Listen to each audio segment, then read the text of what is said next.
Avant de plonger dans cette histoire incroyable, pensez à vous abonner à la chaîne et à activer la cloche. Ici, chaque récit a quelque chose à dire, et vous ne voudrez pas en manquer un seul. La salle d'audience du tribunal du comté de Jefferson était silencieuse, trop silencieuse. Même le murmure du ventilateur au plafond semblait amplifier la tension palpable dans l'air. Elijah Carter, 17 ans, était assis sur le banc des accusés, le dos droit, les mains crispées sur ses genoux. Ses yeux, grands et sombres, trahissaient à la fois la peur et la détermination. Face à lui, le policier Matthew Collins, 38 ans, affichait un sourire froid et assuré. Son uniforme impeccable et ses mains croisées sur le pupitre donnaient l'impression qu'il détenait la vérité absolue. Mais derrière ce masque de confiance, une partie de lui savait que le doute pouvait surgir à tout moment. Ce qui n'était pas prévu, c'était que la défense du garçon allait retourner la salle d'audience contre lui. Sharon Carter, la mère d'Elijah, se tenait à l'arrière, le visage blême mais les poings serrés. Elle savait que la carrière de son fils et sa réputation étaient en jeu. Chaque battement de son cœur résonnait dans sa poitrine comme un tambour de guerre silencieux. Le juge Harris, imperturbable dans sa robe noire, observait attentivement, les sourcils légèrement froncés. La balance de la justice semblait fragile, prête à basculer au moindre faux pas. Matthew Collins commença son témoignage, sa voix grave remplissant la salle. Il décrivit le prétendu vol avec assurance, peignant Elijah comme un jeune délinquant dangereux. Chaque mot était calculé pour influencer le jury et intimider le garçon. Mais quelque chose dans la posture d'Elijah trahissait une force tranquille, il ne tremblait pas autant qu'on pourrait s'y attendre, et ses yeux brillaient d'une détermination silencieuse. Puis Vanessa Brooks, l'avocate de la défense, se leva. Elle était connue pour son calme implacable et son talent pour débusquer la vérité. Ses yeux, d'un vert pénétrant, fixèrent Matthew avec une intensité qui fit légèrement pâlir le policier. Vanessa savait exactement comment démonter le mensonge qui allait bientôt éclater. Elle commença à poser des questions simples, précises, révélant peu à peu des incohérences dans le récit de Matthew. La salle d'audience, jusque-là suspendue à la parole du policier, commença à chuchoter, intriguée et choquée. Chaque mot de Vanessa était une pierre jetée dans la façade de certitude de Matthew. Elijah prit une grande inspiration et respira profondément. Pour la première fois depuis son arrestation, il sentit qu'il avait une chance réelle de prouver son innocence. La tension dans la salle devint presque insoutenable, le silence se faisant oppressant. Le mensonge du policier était sur le point d'être dévoilé, et le monde d'Elijah allait basculer, pour le meilleur ou pour le pire. Le soleil de l'après-midi frappait durement le parking du quartier résidentiel de Jefferson. Elijah Carter venait tout juste de sortir de son cours de conduite accompagné, un carnet de notes serré contre lui, quand une sirène retentit derrière lui. Avant qu'il ne puisse comprendre ce qui se passait, une voiture de police se gara brusquement, et l'officier Matthew Collins descendit avec une autorité menaçante. « Elijah Carter ?» demanda Matthew d'une voix ferme, presque glaciale. Elijah leva les mains, surpris et confus. « Oui, monsieur. »« Que se passe-t-il ? » ?»« Vous êtes en état d'arrestation pour vol de véhicule, » répliqua Matthew, un sourire froid sur le visage. « Vous avez été filmé en train de prendre cette voiture. Vous avez droit à un avocat. » Elijah sentit son cœur se serrer. « Mais je n'ai rien fait. Je n'ai jamais touché cette voiture. » Sharon Carter, qui venait d'arriver sur le parking après avoir reçu un appel paniqué du lycée, vit son fils menotter. « Elijah » cria-t-elle, les larmes aux yeux. Elle se précipita vers eux, mais Matthew la repoussa d'un geste sec. « Reculez, madame. Ce n'est pas votre affaire pour l'instant. » À l'intérieur du commissariat, Elijah fut placé dans une cellule. Chaque cliquetis des menottes sur le métal résonnait comme une condamnation. Sharon, bouleversée, tenta de comprendre ce qui venait de se passer. Elle savait que son fils était un jeune homme responsable, jamais impliqué dans quelque chose d'illégal. Lorsque Vanessa Brooks arriva au commissariat ce soir-là, elle prit immédiatement le dossier. Ses yeux parcoururent chaque détail, le rapport du policier, les témoignages, les vidéos de surveillance. Rapidement, elle comprit que Matthew Collins avait construit une accusation sur des preuves fragiles, voire falsifiées. « Nous allons prouver son innocence », dit Vanessa à Sharon, la voix calme mais résolue. Ce policier a peut-être cru qu'il pouvait le faire passer pour un coupable, mais il ne connaît pas mon client. Elia, assis sur le banc de la cellule, sentit un léger soulagement. Pour la première fois depuis son arrestation, il avait quelqu'un qui croyait en lui et qui allait se battre pour lui. Pourtant, il savait que le chemin serait long et semé d'embûches. Matthew Collins n'allait pas abandonner facilement, et la vérité allait devoir se battre pour émerger. Le lendemain matin, le bureau de Vanessa Brooks était baigné par la lumière froide du soleil de septembre. Les dossiers étaient étalés sur son bureau, des photos, des rapports et des notes griffonnées à la hâte. Chaque détail pouvait devenir une arme pour défendre Elia Carter. Vanessa repensa à sa rencontre avec Elia la veille.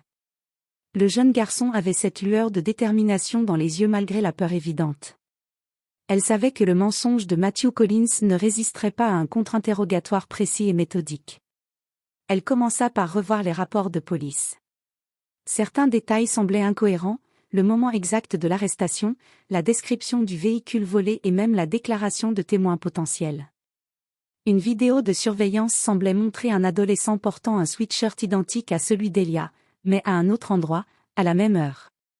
Vanessa fronça les sourcils. Matthew Collins a essayé de construire une histoire parfaite, murmura-t-elle, mais il a oublié que la vérité laisse toujours des traces. Elle contacta immédiatement Sharon Carter pour organiser une réunion avec son fils. Elia arriva, le visage marqué par la fatigue et l'inquiétude, mais son regard était vif. « Elia, dit Vanessa calmement, je crois en ton innocence. Mais nous devons être méthodiques. Je vais examiner chaque détail de cette accusation et te préparer pour le tribunal. » Elia hocha la tête, les épaules tendues. « Je n'ai rien fait, mais tout le monde croit le policier. » Vanessa posa une main sur son épaule. « Peu importe ce que les gens croient. Nous allons montrer la vérité. Et crois-moi, dans cette salle d'audience, la vérité a un pouvoir que même les policiers arrogants ne peuvent ignorer. » Elle commença alors à reconstruire le fil des événements, interviewant des voisins, examinant les vidéos de sécurité, et découvrant que certains témoins avaient été intimidés pour soutenir le récit de Matthew.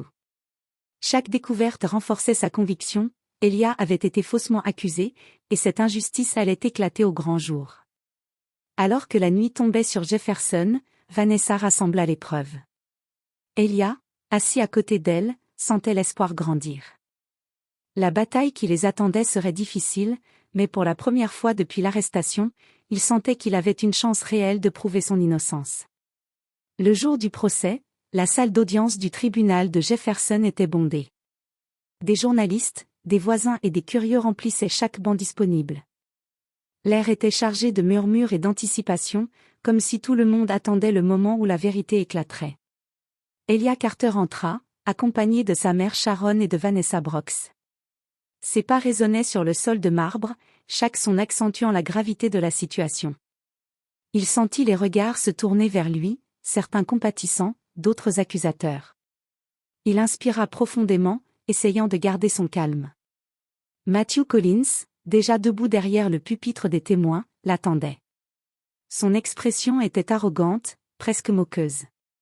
Il savait que la salle entière s'attendait à ce qu'il parle, et il était déterminé à captiver l'attention et à peindre Elia comme coupable. Le juge Harris frappa de son marteau pour appeler la séance à l'ordre. Nous commençons le procès du jeune Elia Carter pour vol présumé de véhicule. Officier Collins, vous êtes appelé à témoigner. Matthew s'avança, redressant son uniforme avec fierté. Il commença à raconter sa version des faits, chaque mot soigneusement choisi pour semer le doute sur la crédibilité d'Elia. Il décrivit le vol comme un acte prémédité, insistant sur le danger que représentait le jeune garçon. Elia sentit une boule se former dans sa gorge. Le regard de Matthew était froid, accusateur, et chaque phrase résonnait dans la salle comme une condamnation anticipée. Pourtant, lorsqu'il posa les yeux sur Vanessa, il sentit un souffle de courage. Elle était là, prête à défendre la vérité. Vanessa se leva pour le contre-interrogatoire. Sa voix était calme, mesurée, mais portait un poids qui fit frissonner la salle. « Officier Collins, commença-t-elle, pouvez-vous confirmer l'heure exacte où vous prétendez avoir vu mon client prendre le véhicule ?» Le policier répondit, mais un léger tremblement dans sa voix trahit son assurance. Vanessa continua à poser des questions précises, révélant les contradictions dans son récit, des détails incohérents sur la scène et l'absence de témoins fiables. Les murmures dans la salle s'amplifièrent. Le public commençait à percevoir la fragilité de l'accusation. Elia, pour la première fois, sentit que la balance de la justice pouvait pencher en sa faveur. Il comprit que sa défense n'était pas seulement une formalité, elle était puissante, et le mensonge du policier était en train de se fissurer. À la fin de la première journée, la tension était palpable. Matthew Collins, habituellement sûr de lui, semblait légèrement ébranlé. Elia, bien que fatigué, sentait un nouvel espoir. Le combat pour la vérité ne faisait que commencer, mais pour la première fois depuis son arrestation, il savait qu'il n'était pas seul et qu'il avait une chance réelle de prouver son innocence. Le jour du procès, la salle d'audience du tribunal de Jefferson était bondée. Des journalistes, des voisins et des curieux remplissaient chaque banc disponible. L'air était chargé de murmures et d'anticipation, comme si tout le monde attendait le moment où la vérité éclaterait. Elia Carter entra, accompagné de sa mère Sharon et de Vanessa Brooks. Ses pas résonnaient sur le sol de marbre, chaque son accentuant la gravité de la situation. Il sentit les regards se tourner vers lui, certains compatissants, d'autres accusateurs. Il inspira profondément, essayant de garder son calme. Matthew Collins, déjà debout derrière le pupitre des témoins, l'attendait. Son expression était arrogante, presque moqueuse. Il savait que la salle entière s'attendait à ce qu'il parle, et il était déterminé à captiver l'attention et à peindre Elia comme coupable. Le juge Harris frappa de son marteau pour appeler la séance à l'ordre. Nous commençons le procès du jeune Elia Carter pour vol présumé de véhicule. Officier Collins, vous êtes appelé à témoigner. Matthew s'avança, redressant son uniforme avec fierté. Il commença à raconter sa version des faits, chaque mot soigneusement choisi pour semer le doute sur la crédibilité d'Elia. Il décrivit le vol comme un acte prémédité, insistant sur le danger que représentait le jeune garçon. Elia sentit une boule se former dans sa gorge. Le regard de Matthew était froid, accusateur, et chaque phrase résonnait dans la salle comme une condamnation anticipée. Pourtant, lorsqu'il posa les yeux sur Vanessa, il sentit un souffle de courage. Elle était là, prête à défendre la vérité. Vanessa se leva pour le contre-interrogatoire. Sa voix était calme, mesurée, mais portait un poids qui fit frissonner la salle. Officier Collins, commença-t-elle, pouvez-vous confirmer l'heure exacte où vous prétendez avoir vu mon client prendre le véhicule? Le policier répondit, mais un léger tremblement dans sa voix trahit son assurance. Vanessa continua à poser des questions précises, révélant les contradictions dans son récit, des détails incohérents sur la scène et l'absence de témoins fiables. Les murmures dans la salle s'amplifièrent. Le public commençait à percevoir la fragilité de l'accusation. Elia, pour la première fois, sentit que la balance de la justice pouvait pencher en sa faveur. Il comprit que sa défense n'était pas seulement une formalité, elle était puissante, et le mensonge du policier était en train de se fissurer. À la fin de la première journée, la tension était palpable. Matthew Collins, habituellement sûr de lui, semblait légèrement ébranlé. Elia, bien que fatigué, sentait un nouvel espoir. Le combat pour la vérité ne faisait que commencer, mais pour la première fois depuis son arrestation, il savait qu'il n'était pas seul et qu'il avait une chance réelle de prouver son innocence. Le matin suivant, la salle d'audience était encore plus remplie que les jours précédents. L'atmosphère était électrique, le public sentait que l'issue du procès pouvait basculer à tout moment. Vanessa Brooks se leva, déterminée à renforcer la crédibilité d'Elia. Votre honneur, je souhaite appeler des témoins à la barre. Le premier à témoigner fut M. Harold Jenkins, un voisin d'Elia. Il avait vu le jeune garçon le jour du prétendu vol, mais pas au même endroit que l'accusation le prétendait.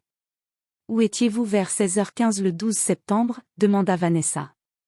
J'étais dans ma cour arrière, en train de réparer ma clôture, répondit Harold. Et j'ai vu Elia marcher sur le trottoir d'en face, loin de toute voiture suspecte. Le jury murmura, et Matthew Collins fronça les sourcils, incapable de répliquer face à ce témoignage direct. Ensuite, Vanessa présenta une vidéo de surveillance provenant d'un magasin local. L'écran montrait clairement un adolescent portant le même sweatshirt qu'Elia, mais à plusieurs rues de l'endroit où le vol aurait eu lieu. Cette vidéo prouve que mon client ne pouvait pas être à deux endroits en même temps, déclara Vanessa, les yeux fixés sur le jury. L'accusation repose sur des suppositions et des mensonges, pas sur des faits. Puis entra Madame Linda Thompson, une employée du magasin. J'ai vu Elia dans notre boutique exactement à cette heure-là, confirma-t-elle. Il parlait à un ami et n'a jamais touché la voiture garée devant le magasin.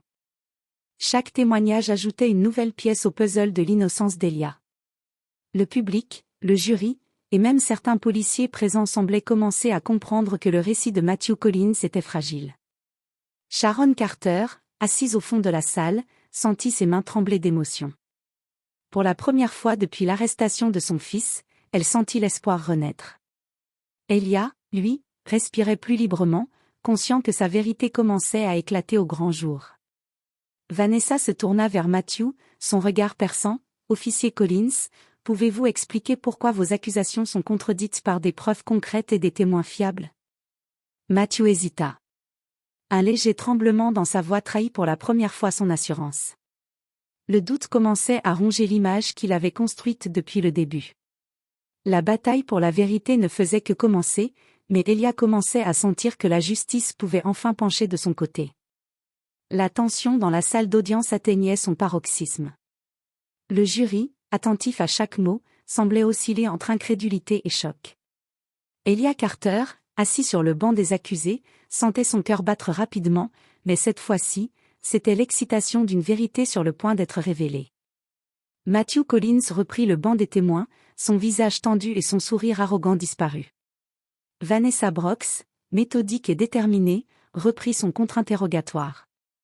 Chaque question était un scalpel découpant patiemment les couches de mensonges que le policier avait construites.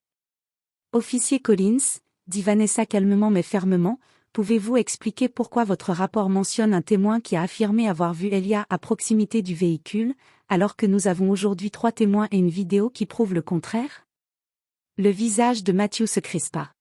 « Il doit y avoir eu une erreur dans le rapport. » Vanessa poursuivit, implacable. Vous avez également affirmé que le véhicule était verrouillé et que le moteur tournait encore lorsque vous êtes arrivé. Pourtant, les preuves montrent que la voiture était fermée depuis des heures et qu'aucun moteur n'était en marche. Comment justifiez-vous cette contradiction ? Matthew vacilla, son assurance s'effritant. Eh bien, je me suis peut-être trompé sur certains détails. Le jury échangea des regards surpris. Les mots de Vanessa étaient clairs, le policier avait menti, ou au moins exagérer sa version des faits. Chaque contradiction, chaque incohérence érodait la crédibilité de l'accusation. Elia sentit une vague de soulagement l'envahir. La force tranquille qu'il avait conservée jusqu'ici commençait à se transformer en confiance. Sa défense ne se contentait pas de parler pour lui, elle exposait méthodiquement la vérité et montrait à tous que le mensonge ne pouvait tenir face aux preuves. Vanessa termina son contre-interrogatoire par une question finale, qui résonna dans toute la salle. « Officier Collins, pensez-vous toujours que mon client a commis ce crime, malgré toutes les preuves et les témoignages qui montrent le contraire ?» Le silence tomba. Matthew, incapable de répondre avec assurance, détourna le regard.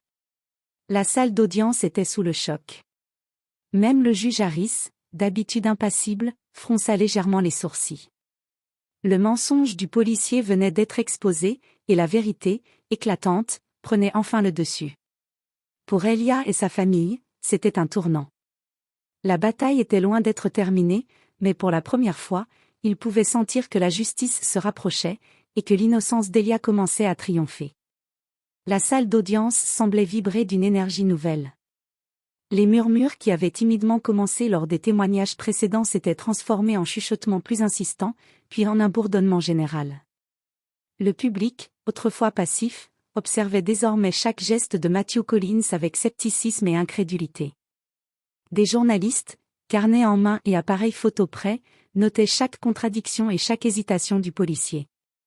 Les caméras diffusant le procès en direct commençaient à capter le changement d'ambiance. Les réseaux sociaux allaient bientôt s'enflammer, la façade d'autorité de Matthew était fissurée. Matthew, habituellement imperturbable, sentait le poids de tous ces regards braqués sur lui. Chaque respiration de la salle semblait lui rappeler que son mensonge n'était plus caché. Son visage se durcit, mais ses mains tremblaient légèrement lorsqu'il ajusta son uniforme. Vanessa Brox observa le public et sut que la pression jouait en leur faveur. Elle se tourna vers le jury, son regard perçant, et parla avec calme mais détermination. « Mesdames et messieurs, ce que vous voyez ici est la vérité qui émerge. Elia Carter n'a jamais été à l'endroit que l'accusation prétend. Les preuves, les témoins, et même les vidéos parlent d'elles-mêmes. Ne vous laissez pas intimider par l'apparence d'autorité. » Le jury semblait captivé. Certains se penchaient en avant sur leurs bancs, les yeux rivés sur le policier, cherchant à comprendre les contradictions. Même certains spectateurs, qui au départ avaient cru à la culpabilité d'Elia, murmuraient maintenant entre eux, choqués par la démonstration méthodique de la défense. Sharon Carter sentit les larmes lui monter aux yeux. Elle serra la main de son fils, le cœur battant d'émotion et de fierté.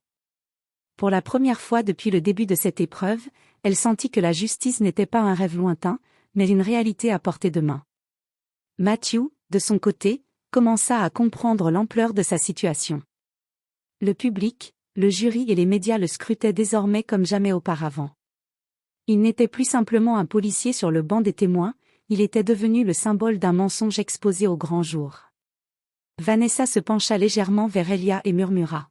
« Reste calme. La vérité est avec nous. Et bientôt, tout le monde le verra. » Elia hocha la tête, le souffle plus léger qu'il ne l'avait été depuis son arrestation. La bataille n'était pas encore terminée, mais l'effet de choc de la défense commençait à se faire sentir, et Matthew Collins allait devoir faire face aux conséquences de ses mensonges. Le murmure dans la salle d'audience s'intensifiait lorsque Sharon Carter, la mère d'Elia, se leva timidement mais avec détermination. Elle avait attendu le moment exact pour parler, consciente que sa voix pouvait ajouter un poids émotionnel décisif à la défense. Le juge Harris la fixa avec un mélange de surprise et d'autorité. « Madame Carter, vous souhaitez vous exprimer ?» demanda-t-il. Sharon inspira profondément. Ses mains tremblaient légèrement, mais sa voix, lorsqu'elle s'éleva, était ferme et claire. « Je suis la mère d'Elia Carter », commença-t-elle. « Depuis le premier jour, j'ai vu mon fils confronté à une accusation qu'il n'a jamais méritée. Mon fils est honnête, respectueux, et jamais il ne ferait de mal à qui que ce soit. Ce que vous entendez de la part de l'accusation, ce ne sont pas des faits, ce sont des mensonges. » La salle se tut. Chaque mot semblait résonner dans l'air, frappant directement le cœur des jurés et du public. Les journalistes, habituellement pressés de capturer des images sensationnelles, notaient maintenant chaque phrase avec respect et attention. Sharon poursuivit, les yeux brillants de détermination. « Elia est un garçon brillant, un étudiant modèle. Nous ne sommes pas ici pour manipuler votre opinion, nous sommes ici pour que justice soit faite. Et je vous demande de ne pas vous laisser tromper par ceux qui utilisent leur position pour intimider un jeune homme innocent. » Le silence qui suivit était presque assourdissant. Vanessa Brox se tourna vers Sharon et lui fit un signe discret de gratitude. Cette intervention n'était pas simplement un témoignage personnel, elle humanisait Elia aux yeux de tous, renforçant l'impact émotionnel de la défense. Matthew Collins, habituellement imperturbable, sentit une pression nouvelle. La mère du garçon n'était pas seulement une spectatrice, elle devenait une voix puissante contre ses mensonges. Les jurés échangèrent des regards, visiblement touchés par la sincérité de Sharon. Elia sentit une vague de chaleur et de réconfort l'envahir. Pour la première fois, il se sentit soutenu non seulement par son avocate, mais par la force indéfectible de sa famille. Le mensonge de Matthew commençait à s'effriter sous le poids combiné des preuves, des témoignages et désormais de l'émotion palpable de sa mère. Le juge Harris se racla la gorge. « Très bien, Madame Carter. Merci pour votre témoignage. Vous pouvez reprendre votre place. » Sharon s'assit, le souffle légèrement court mais le cœur léger. Elia, les yeux brillants, sentit que la bataille n'était pas encore terminée, mais que chaque moment de vérité exposé rapprochait la justice de lui. La dernière audience du procès battait son plein. Les plaidoiries finales venaient de s'achever, et le juge Harris annonça que le jury se retirerait pour délibérer. Un silence pesant tomba dans la salle, lourd de tension et d'anticipation. Elia Carter resta assis sur le banc des accusés, les mains crispées sur ses genoux. Chaque battement de son cœur semblait résonner dans toute la salle d'audience. À ses côtés, sa mère Sharon serrait sa main, offrant un soutien silencieux et rassurant. Vanessa Brox parcourait ses notes une dernière fois, prête à intervenir si nécessaire, mais consciente que le moment crucial était désormais entre les mains du jury. Matthew Collins, assis de l'autre côté, semblait nerveux pour la première fois depuis le début du procès. Les contradictions de ses témoignages et l'ampleur des preuves accumulées contre lui commençaient à peser lourd. Même certains collègues présents dans la salle lui lançaient des regards inquiets, comme pour lui rappeler que sa carrière pouvait être en danger.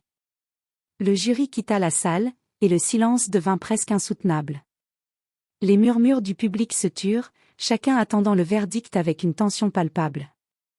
Elia ferma les yeux un instant, priant silencieusement pour que justice soit faite.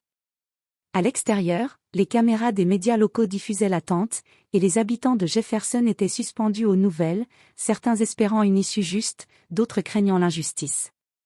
Après ce qui sembla une éternité, le juge frappa de son marteau pour annoncer le retour du jury. Chaque personne dans la salle se redressa, le souffle suspendu. Elia sentit ses mains devenir moites, sa gorge serrée, mais il resta droit, prêt à affronter le moment décisif. Le chef du jury se leva et déclara : « Votre honneur, nous avons atteint un verdict. » Matthew Collins retint son souffle. Le public se pencha en avant. Elia serra la main de sa mère, prêt à entendre la vérité qui allait changer sa vie. Chaque seconde semblait durer une éternité. Le mensonge avait été exposé, la défense avait brillé, mais le verdict final restait suspendu au fil ténu de la justice. La salle d'audience retenait son souffle alors que le chef du jury s'avança pour prononcer le verdict. Elia Carter, les mains crispées sur celles de sa mère, sentait son cœur battre à tout rompre. Chaque battement résonnait dans ses tempes, chaque souffle semblait suspendu dans l'air. « Nous, le jury », commença le chef, la voix grave et solennelle, après avoir examiné toutes les preuves, entendu les témoins et évalué la crédibilité des parties, déclarons l'accusé, Elia Carter, non coupable. Un silence stupéfait envahit la salle, puis éclata en murmures et en exclamations de surprise. Sharon Carter éclata en sanglots, serrant son fils dans ses bras. Elia, lui, sentit un mélange d'incrédulité et de soulagement le submerger. Il avait été innocenté, la vérité avait triomphé. Matthew Collins resta figé, incapable de réagir immédiatement. La salle d'audience entière semblait le regarder avec un mélange de reproche et d'étonnement. Sa carrière, sa réputation et sa crédibilité venaient de s'effondrer sous le poids de ses mensonges. Même le juge Harris, impassible jusqu'ici, laissa échapper un léger signe de désapprobation. Vanessa Brox se tourna vers Elia et sourit, satisfaite. « Tu as tenu bon, Elia. La vérité l'a emporté. » Le jeune garçon hocha la tête, ses yeux brillants d'émotion. Pour la première fois depuis le début de cette épreuve, il se sentit libre. Chaque injustice, chaque peur, chaque moment de doute avait été surmonté. Sharon, encore émue, murmura : « Je suis tellement fière de toi, mon fils. Tu as montré au monde ce que signifie rester droit, même face à la peur et aux mensonges. » Matthew Collins, quant à lui, devait faire face aux conséquences. Sa carrière de policier était sérieusement compromise, et l'affaire serait désormais connue publiquement, ternissant son nom à jamais. Il avait tenté de condamner un jeune garçon innocent par arrogance et mensonge, et la justice avait su exposer sa vérité. Alors qu'Elia quittait la salle d'audience avec sa famille et Vanessa à ses côtés, il sentait le poids de l'injustice se dissiper. La vérité avait gagné, et avec elle, l'espoir et la dignité de ceux qui avaient cru en elle. Le choc final ne fut pas seulement pour le policier, mais pour tous ceux qui avaient cru à sa version des faits. La salle d'audience n'oublierait jamais ce jour où le mensonge fut dévoilé, et où un jeune homme innocent marcha libre, victorieux et digne.